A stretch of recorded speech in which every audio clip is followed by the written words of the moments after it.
Pemirsa, di tengah manuver pertemuan elit parpol untuk penjajakan Pilpres, PDIP Perjuangan ini tidak mau berkoalisi dengan PKS dan Partai Demokrat. Elit PDIP menyebut PKS dan Demokrat memiliki platform politik yang berbeda dengan Partai Banteng.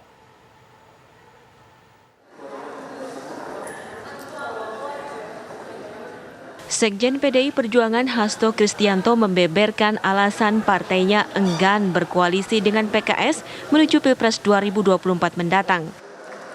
Menurut Hasto, Partai Keadilan Sejahtera memiliki posisi politik yang berbeda dengan PDI Perjuangan. Di dalam pidato Rakernas PKS, kita bisa melihat kritik yang diberikan kepada Pak Jokowi, dan itu sesuai dengan ruang lingkup PKS yang memberikan kritik kepada pemerintah sebagai check and balance dalam demokrasi. Kurang elok dengan berbagai perbedaan ideologi, kami tidak mengambil sikap politik atas kerjasama dengan PKS. Dan saat ini posisi PD Perjuangan mendukung Pak Jokowi, sehingga tidak mungkin juga kita bekerja sama dengan Pak Jokowi dan pada saat bersamaan ada pihak-pihak yang terus menyerang pemerintahan Pak Jokowi dan kemudian dilakukan suatu penggalangan. Hasto Kristianto juga menyatakan keengganan PDI berkoalisi dengan Partai Demokrat.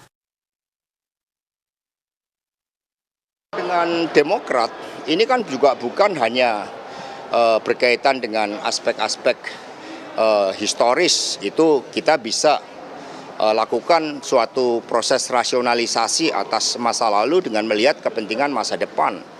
Tetapi ketika apa yang dilakukan oleh pemerintahan Bapak Presiden SBY selama 2 periode, apakah itu juga sesuai dengan yang dijanjikan kepada rakyat?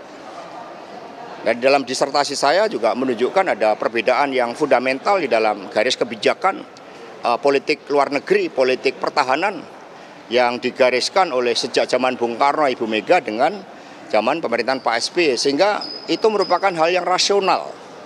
Hal-hal yang biasa di dalam demokrasi, ada suatu partai yang betul-betul bisa bonded membangun kerjasama, ada yang berbeda. Namun Hasto juga menekankan kerjasama bisa terjadi jika menyangkut kepentingan bangsa dan negara. Dari Jakarta, tim TV One mengabarkan.